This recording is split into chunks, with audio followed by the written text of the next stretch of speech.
त्याने ओढून ताणून शब्दांची जुळवाजुळव केली अन पुन्हा एकदा यमकबद्ध बलात्कार केला कवितेवर.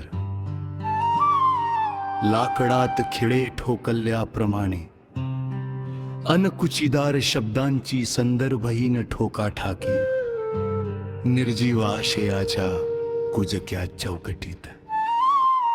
वाळवी लागलेल्या सुमार भावनांना बटबटीत शब्दांची भडक पालिश.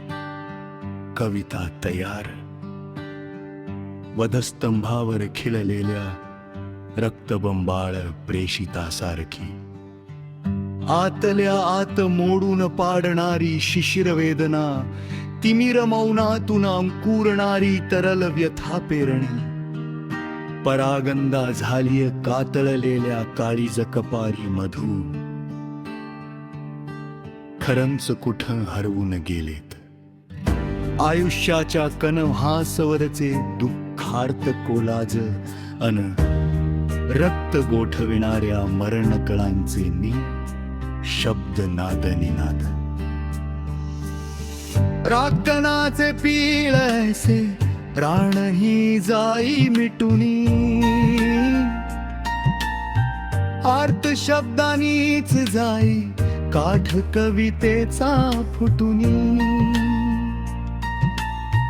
वादळ वेड्या कवितेला नसते कुठलीच लक्ष्मण रेषा.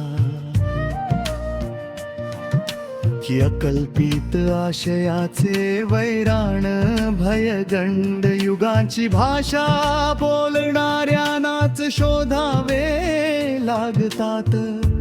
अल्लड क्षणांचे हळवे अर्थांतरन्यास. मुसमुसतेही सांज मनाशी,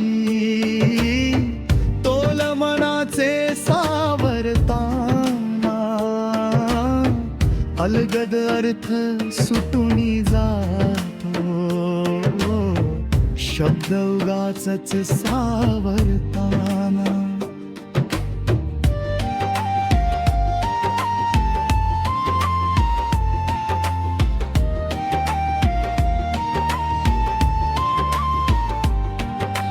वैशाखवण व्यात बहरलेल्या गुलमोहोरासारखी फडफडतात कवितेची कबुतरे.